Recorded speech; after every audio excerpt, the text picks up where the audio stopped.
ये बड़ा अहम वीलॉग है। इसमें हम आपको तकाबली जायज़ा भी दिखा देते हैं। दोनों जलसों का इनकी तस्वीर और वीडियोस बहुत वायरल हो रही हैं। एक तो PMLN ने बहुत बड़ी गलती की कि उन्होंने इमरान खान के मुकाबले में जलसों का फ़ैसला किया। वो अपना फ़ैसला बदल भी रहे हैं कि जलसे आगे पीछे भी कर रहे हैं, बहुत कोशिश कर रहे हैं। पूरा रमज़ान उन्होंने तैयारियां की हैं, लेकिन उन्होंने जलसा करके बहुत बड़ी गलती कर दी इमरान खान के मुकाबले में। इमरान खान ने जलसा किया मियांवाली में, जबकि PMLN ने जलसा किया अटक में, फतेह जंग के इलाके में। मरीम नवाज़ वहाँ पे जलसा करने के लिए गई। पहले तो आप ज़रा मरीम नवाज़ के जलसे का कंटेंट भी आपको बता देता हूँ और फिर आप देख लें ज़रा ये फुटेजेस। बहुत सारी फुटेजेस ऐसी आ रही हैं जहाँ पे मरीम नवाज़ जिस वक्त बात कर रही हैं उस वक्त नौजवान अपने हाथों में मोबाइल फ़ोन लेकर उस जलसे में घूम फिर रहे हैं और साथ साथ वीडियो बना रहे हैं। बैकग्राउंड में मरीम नवाज़ की आवाज़ आ रही है, वो ख़ुद भी बात कर रहे हैं। तो ऐसी एडिटिंग नहीं हो सकती कि मरीम की डायरेक्ट जलसे में आवाज़ आ रही है, वो ख़ुद भी नौजवान बीच में बोल रहा है, साथ वो अपने मोबाइल से अपनी वीडियो भी बना रहा है। वीडियो बनाते हुए वो दिखा रहे हैं नौजवान के यहाँ पे 1,500 से 2,000 बंदा है, मैक्सिमम भी अगर बहुत ज़्यादा हो तो 2,000 से ज़्यादा बंदा पूरी की पूरी PMLN मिलके, उनकी इस वक्त सूबे में भी हुकूमत है, उनकी इस वक्त वफाक में भी हुकूमत है और वो बहुत ताकत में है। सारे के सारे महकमों को वो कंट्रोल कर रहे हैं। लेकिन इसके बावजूद एक इंतहाई मायूस कुन जलसा जिसको 4 बजे होना था और शाम के वक्त होना था, लोगों के जमा ना होने की वजह से उसको 5 बजे, 6 बजे, 7 बजे, 8 बजे, 9 बजे तक डिले किया गया। वजह यह है कि इस जलसे को इतना लंबा इसलिए लेकर गए कि लोग इकट्ठे नहीं हो रहे थे। बाद में रात के अंधेरे से फ़ायदा उठाने का फ़ैसला किया गया, लेकिन ये रात के मनाजर भी आप देख लें और तस्वीर आप देख लें तो जलसा का लगभग खाली थी। फतेह जंग का जलसा फ्लॉप हो गया, उस पर PMLN को बहुत गुस्सा है। जिन लोगों ने यहाँ जलसे का मशवरा दिया था उनकी अब इंक्वायरी होगी और ये लंदन तक में, रायविंड में, हर जगह पे बेचैनी है कि इतनी बुरी तरह उनका, क्योंकि अब बयानिया कोई नहीं है ना। देखिए मरीम नवाज़ के पास माजी में एक बयानिया होता था, वोट को इज्जत दो। तो वो ये कहती थी कि वोट को इज्जत दो, हम एक जंग लड़ रहे हैं, हमारे साथ बड़ी ज़्यादती हुई है, तो लोग निकल आते थे। कुछ उनकी बातचीत बन जाती थी, वो एक जलसे के अंदर लोगों को इकट्ठा करने में 10,000, 15,000 वो कामयाब हो जाते थे। लेकिन जब से उनके पास कोई बयानिया नहीं है, जब से उन्होंने शब खून मारा पाकिस्तान के अंदर एक रजीम चेंज ऑपरेशन का हिस्सा बनकर, तब से लेकर अब तक लोग उनकी बात सुनने के लिए भी इकट्ठे नहीं हो रहे और बहुत पतली सूरत हाल है उनकी। तो जलसा उनका हो गया फ्लॉप। उस फ्लॉप जलसे का गुस्सा उन्होंने शहबाज शरीफ पे निकाल दिया। उन्होंने कहा कि इमरान खान शहबाज शरीफ को क्या कहता है, चेरी ब्लॉसम कहता है, बूट पॉलिश करने वाला कहता है। यानी ये बात मरीम नवाज़ को कुछ कहने की ज़रूरत थी। अब ये क्लिप पूरे पाकिस्तान में वायरल हो गया है। ऐसा लगता है कि मरीम नवाज़ वक्तन फ़वक्तन शहबाज शरीफ साहब को टाइट करती रहती हैं। नवाज शरीफ साहब और मरीम नवाज़ को बहुत गुस्सा है कि शहबाज शरीफ साहब ने इस्टेब्लिशमेंट के साथ और गैर मुल्की ताकतों के साथ, जरदारी के साथ मिलकर ये डील क्यों की और क्यों इक़्तिदार में आ गए। उनकी सारी की सारी सियासत तबाह कर दी है। अब वो इस तरह के जुमले बोलकर शहबाज शरीफ पर अपनी खार निकालते हैं। नवाज शरीफ के वापस आने का रास्ता सही तरह अभी तक नहीं बना। मरीम नवाज़ अभी तक पाकिस्तान से बाहर जाने में नाकाम है, तो ये फ्रस्ट्रेशन जो है वो ऐसे ही निकलेगी। मरीम नवाज़ साहबा ने कुछ झूठ बोले हैं, वो मैं आपके सामने रख देता हूँ। सबसे पहले उन्होंने कहा कि 1 महीना भी नहीं हुआ शहबाज शरीफ साहब को आए हुए और आटा और चीनी सस्ते हो गए। तो मैं बता दूं कि आटा भी महंगा हुआ, 1100 से 1300 का हुआ, और चीनी भी महंगी हुई। और शहबाज शरीफ ने आते ही तीसरे दिन, इक़्तिदार में आते ही दूसरे या तीसरे दिन, उन्होंने 9 रुपये और बाद में 13 रुपये किलो चीनी महंगी कर दी। और चीनी पहले से बहुत महंगी बिक रही है जब से PMLN की हुकूमत या ये PDM की हुकूमत आई है। पहला तो ये झूठ पकड़ा गया। बिजली 3 मरतबा महंगी कर चुके हैं, पेट्रोल महंगा करने वाले हैं किसी भी वक्त, डॉलर की कीमत लगातार ऊपर की तरफ जा रही है, स्टॉक मार्केट के अंदर मंदी है, अद्वियात की कीमतें 20% बढ़ा चुके हैं। ये सारी कीमतें बढ़ी हैं। मरीम नवाज़ साहबा ने ये बात गलत की, गलत बयानी है, झूठ है।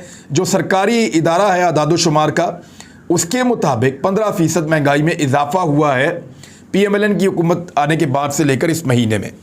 एक तो ये है। दूसरा अब आप आ जाएँ कि एक और झूठ बोला। उन्होंने कहा कि नवाज शरीफ और शाहिद खाकान अब्बासी 2 ऐसे वज़राए आज़म हैं जिन्होंने जब वज़ारत उज़्मा से वो लोग हटे तो उन्होंने गाड़ी नहीं ली। यानी उन्होंने बुलेट प्रूफ गाड़ियाँ जो वज़राए आज़म को मिलती हैं वो लेने से इनकार कर दिया। इस पर उन्होंने ट्वीट भी किया और ये स्टेटमेंट भी दिया। लेकिन अब मैं आपको एक, चाहे आप इसका क्लिप देख लें, चाहे आप अखबारात की खबरें निकाल कर देख लें, मैं आपको क्लियरली बता देता हूँ कि ये बिल्कुल एक सफ़ेद झूठ है। हकीकत क्या है हकीकत ये है कि मरियम नवाज साहिबा से गाड़ी वापस ली गई थी। मरियम नवाज साहिबा से 4 जुलाई 2019 को गाड़ी बरामद की गई थी। यानी 2018 में इनकी हुकूमत ख़त्म हो गई थी, 2017 में नवाज साहब वज़ीर आज़म के ओहदे से हट गए थे। लेकिन उसके बावजूद नवाज शरीफ साहब अपने साथ एक मर्सिडीज़ गाड़ी ले गए थे जो बुलेट प्रूफ गाड़ी थी और हुकूमत की गाड़ी थी। तो नवाज शरीफ साहब ने वो अपने पास रखी। उस गाड़ी को नवाज शरीफ इस्तेमाल नहीं करते थे, उस गाड़ी को मरियम नवाज इस्तेमाल करती थी। 4 जुलाई 2019 को वो गाड़ी वापस बरामद की गई। उससे पहले काबीना डिवीज़न ने ख़त लिखा था कि गाड़ी वापस कर दें, लेकिन मरियम नवाज ने सरकारी गाड़ी वापस नहीं की। सरकारी गाड़ी मरियम नवाज के इस्तेमाल में रही मुबैना तौर पे, और ये खबरें छप चुकी हैं, चल चुकी हैं। मर्सिडीज़ गाड़ी थी, बुलेट प्रूफ गाड़ी थी, और पुलिस ने फिर कार्रवाई करते हुए, ये तस्वीरें आज बड़ी वायरल हो रही थी मरियम नवाज के झूठ बोलने के बाद। तो ये जो गाड़ी है ये पुलिस ने बरामद की थी, और इमरान खान साहब वो वज़ीर आज़म हैं जिन्होंने जो गाड़ी उनको वज़ीर आज़म के तौर पे, हर वज़ीर आज़म को एक बुलेट प्रूफ गाड़ी मिलती है जब वो वज़ारत उज़्मा से हटते हैं, क्योंकि उनकी सिक्योरिटी का मामला होता है। तो इमरान खान साहब ने गाड़ी वापस कर दी, जबकि मरियम नवाज साहिबा से नवाज शरीफ के हटने के 2 साल के बाद, 2 साल से भी ज़्यादा अरसा गुजर गया था, उसके बाद जो है वो उनके ज़ेरे इस्तेमाल गाड़ी सरकारी अमला आया और पुलिस की निगरानी में लेकर वापस गया। तो ये झूठ पकड़ा गया। मरियम नवाज साहिबा ने आज नाम लिए बगैर जनरल फैज़ पर तनकीद की और कहा कि एक तकरड़ी से फारग हो गया, अंधा हो गया, बहरा हो गया इमरान खान के बारे में। और उन्होंने ये बताया कि एक्चुअली जो इमरान खान साहब का रजीम चेंज हुआ है उसके पीछे एक फ़ौज के अंदर होने वाली तकरड़ी है, एक बंदा हटा के दूसरा लगाया गया है, तो इस वजह से ये रजीम चेंज हुआ। वो ये अपने लोगों को समझा रही थी। तो सोशल मीडिया पे ज़्यादा सवाल और बार बार ये सवाल उठाया जा रहा है कि क्या मरियम नवाज जब दिल करेगा फ़ौज के हाजिर ड्यूटी अफसरान के ख़िलाफ़ बात करेंगी और कोई पूछने वाला भी नहीं होगा, कोई सवाल नहीं उठाएगा। इन्होंने पहले भी फ़ौजी जर्नैलों को डायरेक्टली अटैक किया, नाम लेकर उनके ऊपर सीरियस एलिगेशंस लगाए, आज भी लगा रहे हैं, आज भी उनके ऊपर तनकीद कर रही हैं, लेकिन इनको गिरफ्तार नहीं किया जाता। दूसरी तरफ पाकिस्तान तहरीक इंसाफ के या सोशल मीडिया के ऊपर जो आम एक्टिविस्ट हैं उनका ये कहना है कि गिरफ्तार किया जा रहा है, दहशतगर्दी के मुकदमे बनाए जा रहे हैं, ऐसे लोगों को जो ज़रा सी तनकीद नाम लिए बगैर भी करते हैं उनको भी उठा लिया जाता है। तो ये क्या किया जा रहा है, इसके ऊपर बड़ा रद्द अमल आ रहा है। PTV ने मरियम नवाज के जलसे की पूरी कवरेज की और मियाँ वाली का जो इमरान खान साहब का जलसा था उसकी कवरेज नहीं की। अब मरियम नवाज के जलसे में इतने लोग थे कि मैं इन इलाकों में ना, एक जलसा होता है जिसको जलसा उसको कहते हैं, वो एक्चुअली बैलों की रेस होती है। यहाँ पे बड़े खूबसूरत बैल होते हैं, उनको धनी नस्ल के बैल कहते हैं। उन बैलों की यहाँ पे रेस होती है और उस रेस के अंदर बैल के पीछे हल बांध के तो उसको भगाते हैं और चलाते हैं ज़मीन पे। और उस रेस के अंदर पहले, दूसरे, तीसरे नंबर पे बैल आते हैं, वो 10-10, 20-20 लाख का, बल्कि 1-1 करोड़ का बैल भी होता है। वहाँ के लोग इसको बहुत शौक करते हैं। तो जितने मरियम नवाज के जलसे में आए थे उससे दुगने लोग तो उन जलसों के अंदर होते हैं जो मकामी सतह के ऊपर छोटे छोटे मेले लगते हैं। और इमरान खान साहब का जलसा कैसा था उसके बारे में मैं आपको बता देता हूँ कि बहुत सारे लोगों ने ये कहा, तज्जियाकारों ने ये कहा, कामरान खान ने लिखा और बहुत सारे लोगों ने कहा, जो मियाँ वाली के पुराने बुजुर्ग हैं सियासतदान, उन्होंने कहा कि मियाँ वाली की तारीख़ में आज तक कभी इतना बड़ा जलसा नहीं हुआ।